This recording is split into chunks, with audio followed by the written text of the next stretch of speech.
बिस्मिल्लाहिर्रहमानिर्रहीम। अस्सलाम वालेकुम नाज़रीन, आप देख रहे हैं आरिफ हमीद भट्टी यूट्यूब चैनल। अहम तरीन ख़बरों के साथ आज वज़ीर आज़म ने लाहौर में मसरूफ़ दिन गुजारा। उनका कहना था कि वो अपनी पार्टी, उनकी पार्टी सेनेट में कामयाब होगी।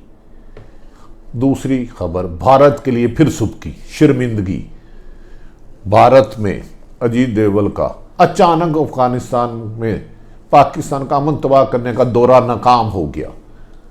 अजीत देवगन को वहाँ शर्मिंदगी उठाना पड़ी और वो पाकिस्तान एक तरफ तो कतर के कैपिटल दोहा में अमन मुआहदा हो रहा था, दूसरी तरफ शरपसंदी के लिए अजीत देवगन ने अफगानिस्तान का दौरा किया और वहाँ मुलाकात की, जबकि वहाँ के तालिबान ने कह दिया कि आपको अब मज़ीद अफगानिस्तान को अमन को तबाह करने की इजाज़त नहीं दी जाएगी। दूसरी खबर, इलेक्शन कमीशन में एहतजाज के लिए पीडीएम की कॉल जो 18 जनवरी को इस्लामाबाद में दिया जा रहा है, बिलावल भुट्टो शिरकत नहीं करेंगे। बिलावल भुट्टो ने कह दिया वो अपनी निजी मसरूफियात की वजह से उसमें शिरकत नहीं करेंगे। क्या इससे पीडीएम में दरार पड़ी हुई नजर आ रही है? ऐसा लग रहा है पीडीएम का 11 रुकनी इत्तेहाद आपस में दरारों का शिकार हो रहा है और हर जमात अपने अपने लिए एनआरओ तलाश कर रही है।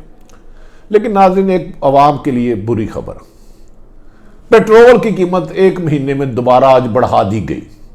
अवाम पर पेट्रोल बम गिरा दिया गया जिसका नुकसान आप, मैं और पूरे पाकिस्तान करेंगे। कमीशन माफिया को नहीं पकड़ा जाता। हर रोज़ बिजली की कीमत में इजाफा, पेट्रोल की कीमत में इजाफा, गैस की कीमत में इजाफा, रोज़मर्रा की कीमतों में बेपनाह इजाफा ने अवाम की ज़िंदगी अजरन कर दी है। नाज़रीन, अब आज आते हैं हम कि वज़ीर आज़म पाकिस्तान आज लाहौर आए और उन्होंने कहा कि करप्ट माफिया के खिलाफ कार्रवाई करें। 2.5 साल से वज़ीर आज़म पाकिस्तान इमरान खान हर मुमकिन कोशिश कर रहे हैं कि लूटा हुआ माल वापस आए, कब्जा माफिया, फ्राडिया, कराची लोगों को पकड़ा जाए, लेकिन अफसोस कि वो कामयाब नहीं हो पा रहे, क्योंकि मेरे ख्याल में उनके पास वैसी टीम नहीं है जो इस में खुद साफ शफाफ हो और करप्ट माफिया के खिलाफ, कब्जा माफिया के खिलाफ, चोर डाकुओं के खिलाफ ऑपरेशन कर सके। टीम के अच्छे ना होने की वजह से इमरान खान अपने मतलूबा नताइज हासिल नहीं कर पा रहे, ताहम वो अपनी कोशिश जारी किए हुए हैं। इमरान खान के लिए सख्त मुश्किलात हैं इस वक्त। पीडीएम आपस में इत्तेहाद तो नहीं कर रही, जमहूरियत की दावेदार जमहूरियत की दुश्मन बन गई, क्योंकि इमरान खान किसी भी कीमत पर अपोजिशन के केसेस बंद करने को तैयार नहीं हो रहे।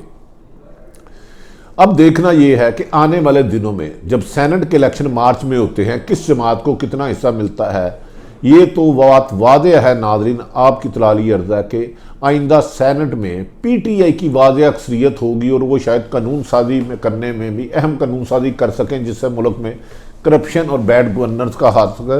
लेकिन तमाम इसके लिए वज़ीर आज़म को पीएम हाउस में चंद गंदे लोगों से निजात लेना होगी और एक अच्छी टीम बनाना होगी, वरना पीडीएम तो उन्हें हिलाने जुलाने में, उन्हें कई मुश्किलात करने में कामयाब नहीं हो रही। लेकिन महंगाई, बेरोज़गारी और करप्शन वज़ीर आज़म के लिए चैलेंज है। देखना है कि इस चैलेंज से वो कैसे निपटते हैं।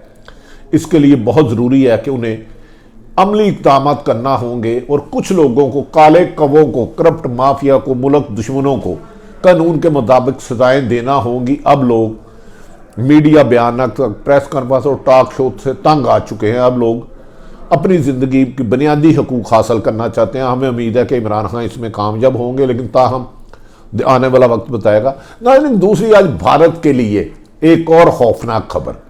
एक तरफ तो कतर के दारुल हुकूमत दोहा में अफगान मुज़ाकरात जारी हैं जिसमें पाकिस्तान का नुमाया किरदार है और इस तमाम का सेहरा पाकिस्तान को जाता है, क्योंकि पाकिस्तान चाहता है कि अफगानिस्तान में हर हाल में अमन हो, जबकि भारत की हर मुमकिन कोशिश रही है कि अफगानिस्तान में ये कोशिश रही है कि ना अमन हो, अदम इस्तेकाम हो और वहाँ उसके दहशतगर्दी के ट्रेनिंग सेंटर खुले रहे।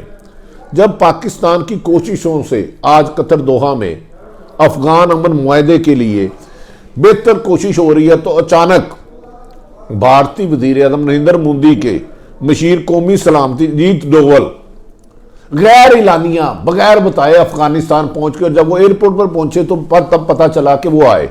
कहा जा रहा है कि वो वहां इसलिए गए थे कि पाकिस्तान के जो किरदार है मेन, इसको ना माना जाए और अफगानिस्तान में भारत के जो दहशतगर्दी कैंप है उनको काम करने दिया जाए, जिस पर उन्हें सख्त नाराजगी। भारत ये चाहता है कि जिस दिन अफगानिस्तान में अमन हुआ तो भारत की इजारादारी खत्म हो जाएगी, भारत अपने दहशतगर्दी नहीं कर सकेगा। इस सिलसिले में पाकिस्तान की मेन ख्वाहिश है कि अफगानिस्तान में अमन इस्तेकाम हो। अफगानिस्तान का अमन और इस्तेकाम और तरक्की भारत की नाकामी समझा जाता है, इसीलिए भारत इसको कामयाब नहीं होने देना चाह रहा। इस सिलसिले में रूस, पाकिस्तान, ईरान और चीन अहम किरदार अदा कर रहे हैं कि अफगानिस्तान से भारत की दहशतगर्दी को ख़त्म कराकर पुरअमन तरीके से लाया जाए और आइंदा CPEC में अफगानिस्तान को शामिल करके माशी इस्तेकाम की तरफ जाया जा सके। और ये एक अच्छी कोशिश है। यकीनी बात है आज उसके अजीत डोवल के नाकाम दौरे के बाद अब भारत में ना सिर्फ भारत की मीडिया ने उन पर तनकीद की, बल्कि भारत के सियासतदानों में मोदी सरकार पर तनकीद के निशान तीर बरसाए।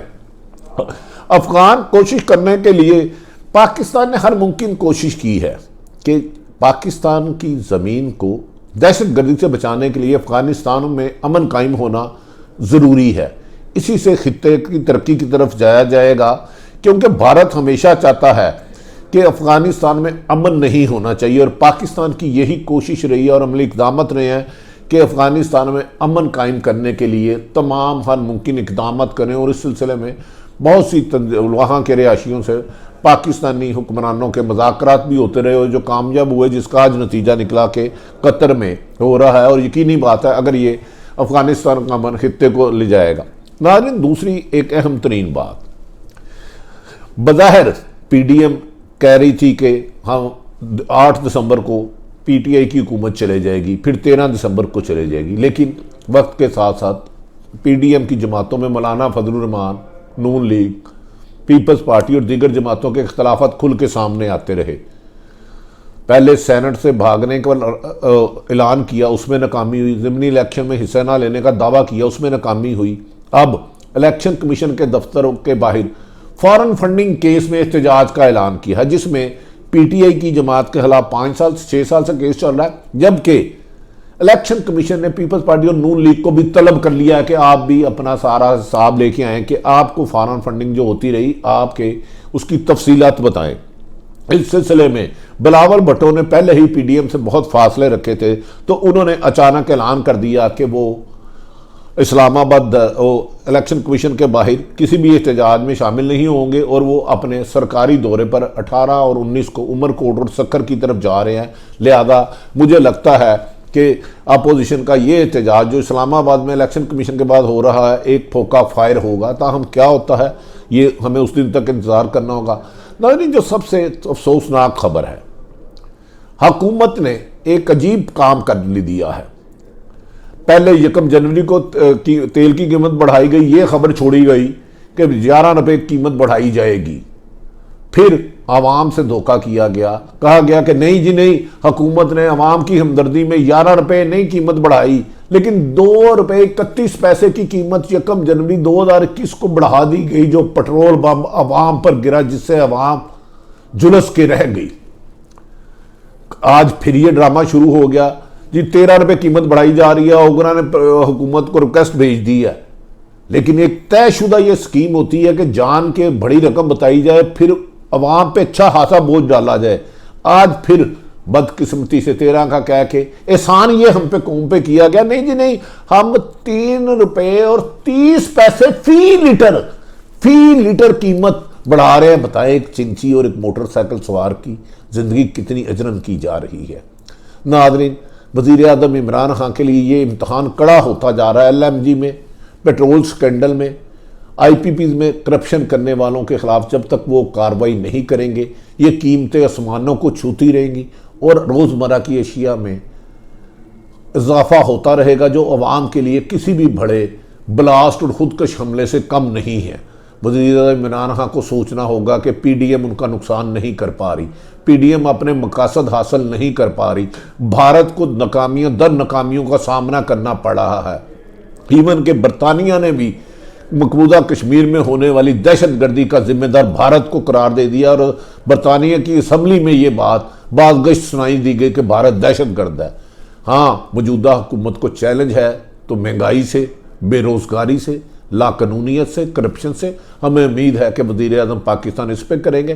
ताहम अपोजिशन जमातें का पुरअमन एहतजाज हक है, वो जलसे मुख्तलिफ शहरों में कर रहे हैं ताकि हम बहुत बड़ी मुश्किलात पैदा नहीं कर सके। आखिरी उन्होंने वार्निंग दी हुई है कि वज़ीर-ए-आज़म इमरान खान ने अगर 31 जनवरी 2021 तक रिज़ाइन ना दिया तो वो लॉन्ग मार्च का ऐलान करेंगे। लॉन्ग मार्च में पीपल्स पार्टी सलाह तलकी का इजहार कर चुकी है, बहरहाल धरने से ला तलकी का इजहार कर चुकी है। मौलाना सब पिंडी जाना चाहते हैं, मरियम पिंडी जाना चाहती है, बाकी सब जमातें इस्लामाबाद जाना चाहती है। एक कड़ा इम्तहान है, क्या पीडीएम इसमें पास होगी? क्या एक 4-5 लाख का मजमा ले जा सकती है? इसके लिए मुझे और आपको इंतज़ार करना होगा। नाज़रीन, आरिफ हमीद भट्टी की गुफ्तगू अगर आपको यूट्यूब चैनल पसंद आए, मुनासिब समझे तो इसे सब्सक्राइब कर लें। अपने इर्द गिर्द रहने वाले की खुशियों का ख्याल रखें, किसी की तकलीफ का बायस ना बने। पाकिस्तान जिंदाबाद।